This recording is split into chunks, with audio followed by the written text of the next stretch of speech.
Today on Indie Gamer TV, grab your favorite weapon, level up different characters, and blow up your friends in Project Zero Deaths.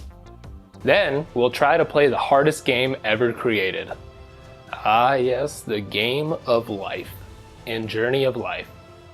To wrap up the show, we'll grab a robot and battle to the death, BattleBot style, and Robot Champions. And of course at the end, an interview with the developer of Robot Champions. All of this is coming up right now. And here's your host, Jeff Porter. Hey guys, and welcome to Indie Gamer TV, the show where we help shine a spotlight on some of the finest independent game developers from all around the world. I am your host, as usual, Jeff Porter. Before we begin, I'm not sure if a lot of my new viewers know this, but I run a magazine. It's called the Indie Gamer Magazine, and it's got a fresh new website for you to visit and subscribe to. Whether you're a nostalgic printed magazine nerd like I am, or prefer it digitally, it's all on there. Check it out, www.indiegamermag.com. And also really quick, before we get started, I've got some new subscribers I want to give a shout out to the YouTube channel. So thank you so much, Colton Kane. You are awesome. Daniel Ikes, thanks for the sub.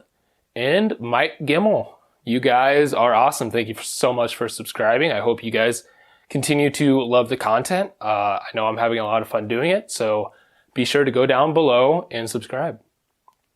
Now, let's get into it. Who doesn't love free-to-play games? Everybody loves free games. Free games are love. Free games are life. That is a horrifying reference. So if you don't get paid until next week, or you're just kind of generally a cheap ass, I've got the perfect thing for you right here. It's called Project Zero Deaths.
Project Zero Deaths is a free-to-play, physics-based, online platform shooter with dynamic maps and tons of game modes.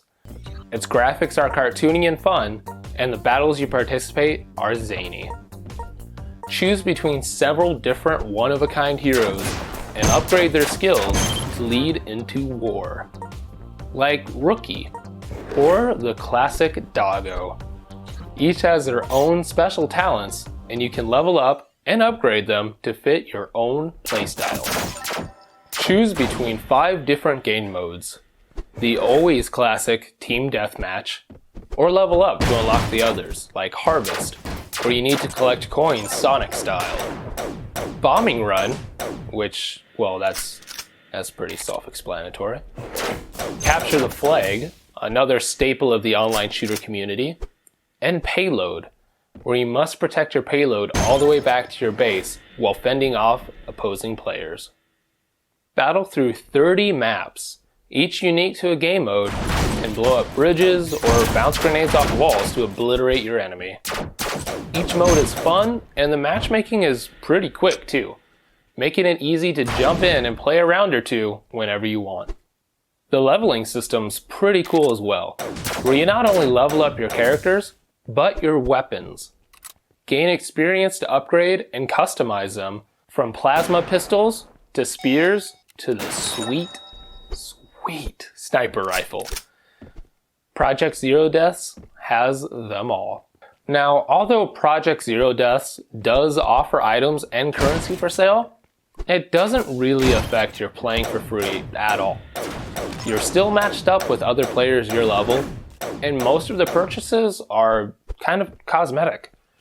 The only thing that I will say about Project Zero Deaths is unlocking the specific weapons or characters you want can be a bit time consuming, as you get these items through chests, which are unlocked with keys, which you unlock and win after every match. These chests are completely random, so getting what you want can be a little frustrating.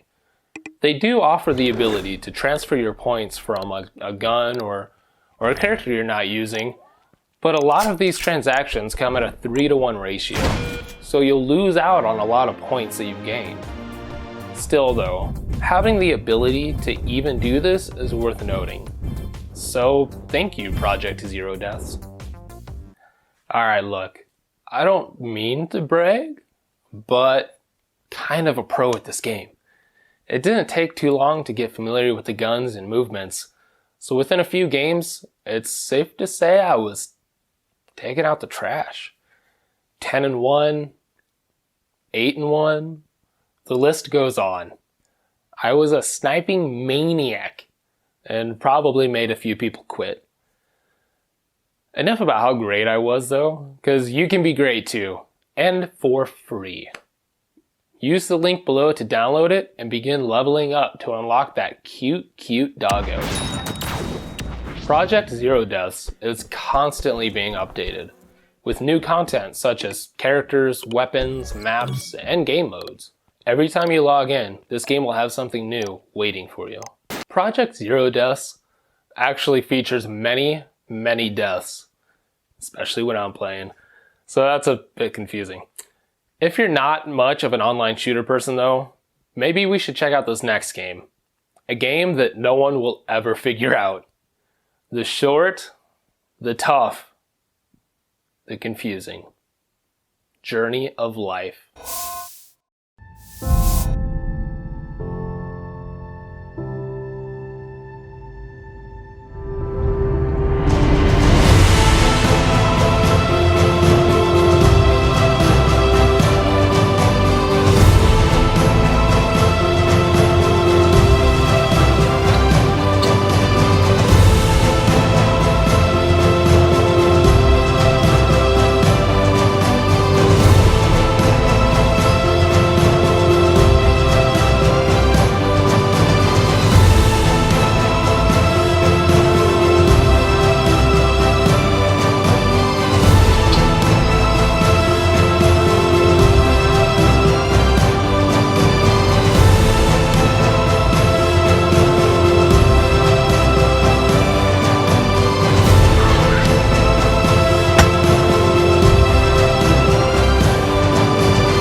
This is a survival fan's dream.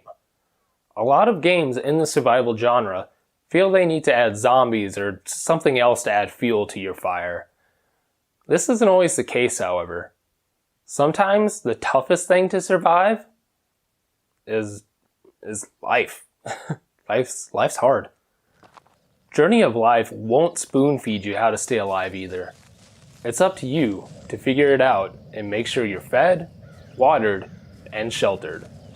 While it doesn't have zombies, there is of course wildlife, ranging from sweet little bunnies to meaty boars and wolves that hunt at night. The bunnies of course don't pose too much of a threat, and if you can get them while they're bouncing around, it's easy to collect bunny meat with your spear or bow. but I wouldn't be out at night without a weapon and some fire. Journey of Life is a survival, sandbox game where the player finds himself on a group of islands where each island has a different biome with different flora and fauna. The player is an engineer who lost his fortune overnight and now decides to live in nature. It's a little extreme. I'd probably just crash on a friend's couch or something. In order to sustain life and build up a village, the player needs to create a variety of stations that will process materials found on the islands into components used when crafting tools and weapons needed for survival. The enormous crafting system in Journey of Life can be a bit overwhelming at times, but it's easy enough to navigate and has different categories to select from that keeps things nice and organized. It's easy to spend the first few hours just going through all the recipes and figuring out what you need to gather and store. It's this system that breathes the life into the game and lets you decide how you're going to survive. Will you craft arrows by the lot and hunt for your meat? Or will you construct a farming system to grow food and reproduce seeds? The choice is yours. Now, when I first got into the game, I will admit I was a little confused. From what I could tell, there was no map, and there was a lot to pick up, and the starting inventory is only 4 spaces. So instead of just running around and gathering everything, you will first need to go into the crafting menu and figure out what you need to craft a primitive backpack, so you increase your inventory size. The item stacking can be a bit frustrating as well. You're already limited in space, and most items only stack to 4 or 5, and there's a lot that only allow 2 to a stack. Such is life though. Once you've mastered the crafting and have built a base with your essentials, it's time to start stockpiling and building a dock. Ah yes, a dock. You can build a boat, and you must use it to travel between the islands. You will need to be prepared with enough water and food for your trip, however. Otherwise, you may end up dying out in the horrible, dark, cold sea.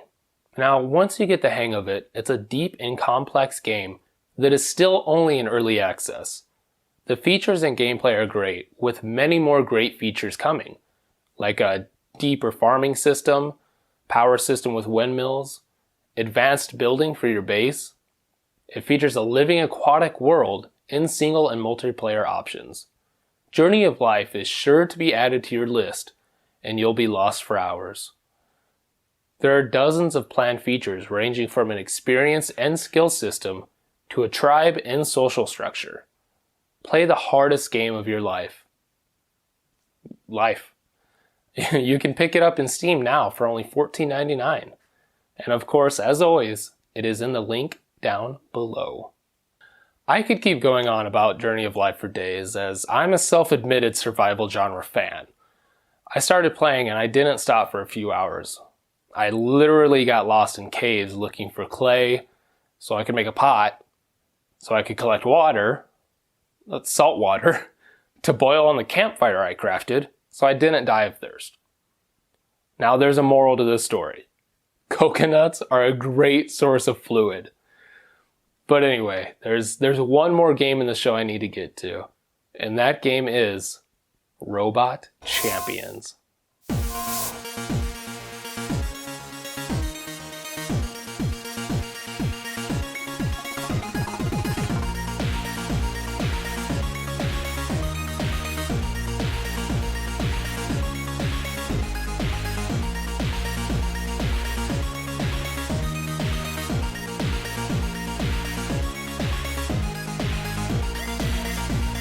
If you remember watching BattleBots on TV, or just really have always dreamed of fighting robots, now is your chance. Robot Champions is an intense local and online fighter for 1 to 6 players. Choose your robot, enter the arena, then bash, smash, rip, and flip your enemies into oblivion. Choose from different robots, pick your color, special antenna, and abilities to take into battle. Each robot has its unique features, along with its attack and weaknesses. fight in different battle modes, including couch split screen, local matches, and of course, online, completely modifying the rules as you see fit. Change how many matches a player must win before being crowned champion, or choose between different arenas and add time limits. Each arena is a dynamic level with traps located around every corner. Push your enemies into monstrous hammers that drop with deadly force, or pinball them off of the spring-loaded walls. If someone's being really testy though, just break through the guardrail and knock them off the arena altogether. Robot Champions features a massive range of single-player features, including challenges, tournaments, and a story mode, as well as the online multiplayer, where you'll be able to enter tournaments, rank up, and more. In the future though, Robot Champions plans on a builder tool that will allow players to create their own arenas. The future plans of Robot Champions look bright, with more player tools and custom options as well as more robots. You can download a free demo right now from the link in the description below. Go check it out and play against the computer or grab a friend. Robot Champions looks to set the standard in a genre that is very underwhelmed, as there aren't many robot battle games out there like this. They can choose to pave the way and have the creative freedom to create it how they want and how they think players will enjoy it. Now let's head over to Skype right now and jump into a call with a developer from Prospect Games and hear more about the development behind Robot Champions. Hey, thank you so much for being on the show. Very excited to have you here. The first thing I want to ask you is, what does it mean to you to be an independent developer? In 2019, I'm not really too sure because, you've got so many people describing themselves as independents when they're really not, teams of like 100 people with publisher backing. So to me, independent, I'd say what we're doing at Prospect is independent. We've got a small office, a handful of employees, we all wear multiple hats and we're on the grind every day to try get through the next month, let alone actually getting our game finished. So to me, being independent is taking colossal risks, both financial and mental. Investing yourself entirely into a venture that nobody else would ordinarily back or be a part of because you have some kind of belief that it's going to be successful or it's going to be rewarding in some way when it is finally complete. So to me, being independent is truly taking gigantic risks with no real tangible evidence or loose evidence that things are actually going to go well for you. Do you personally feel that you have a freedom of development because the genre is so underwhelming right now? Yeah, I'd say it's freeing in the way that no one's attempted to make an arcadey robot combat game like this. The drawbacks are there isn't a sort of predestined line. There's not a rule book that we can necessarily follow. Now, there's definitely rules that we can learn from and lift from other titles, like the Smash Brothers, Gang Beasts, Overcooked, for example. Shared screen fighting and cooperative games. There's lots of lessons that we can learn from those. But it's meant there's been a hell of a lot of going back and forth and remaking features and remaking content in Robot Champions because just figuring out the way to move forwards is not always a straight line. Sometimes you zigzag and go backwards. And the biggest constraint has been funding. So we're in charge of the game's development. We don't have any kind of overseer telling us what to do. At the same time, we do have very limited funds, and the money's always running out. So until this game comes out, there's nothing new, flooding the company with cash. So that's really our main constraint holding us back and sort of limiting how free we are.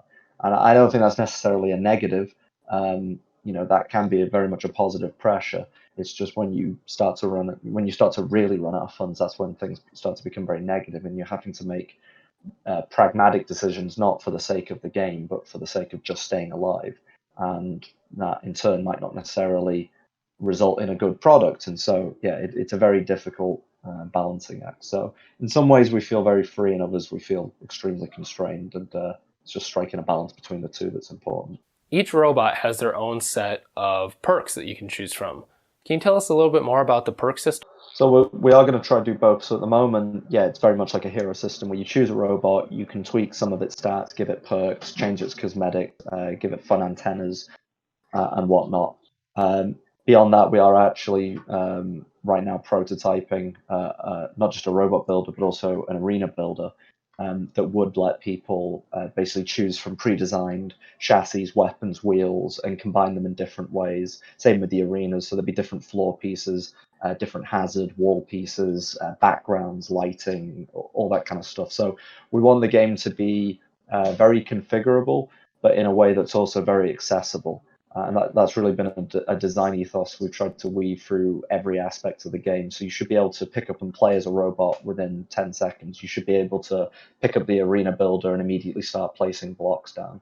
Pick up the robot builder and start attaching wheels to a chassis. So we're trying to avoid anything close to simulation territory. We're really trying to make an arcade game that's very fun, very pick up and playable, and just intuitive. Like, you shouldn't have to watch a tutorial or look up a Wikipedia to figure out how any aspect of our game works. It should just be obvious from the get-go.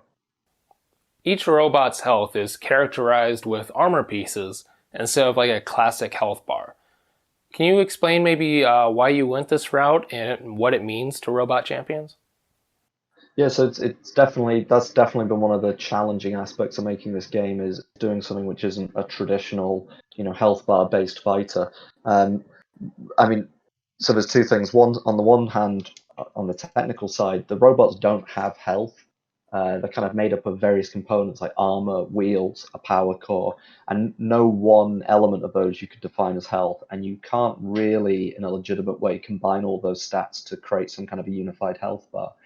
So we felt that technically there's not really any point to it. And then from a gameplay standpoint, it's very important that players pay attention to their robots. And we found that just by asking people questions, they very rarely look away from anything other than the robot itself and about a 1 to 2 meter radius around the robot. They generally don't spend time looking around the arena or looking around the screen. They're very focused on what they're doing. And so we've tried to focus all of the gameplay information on that robot as well. So there's effectively no heads-up display during gameplay.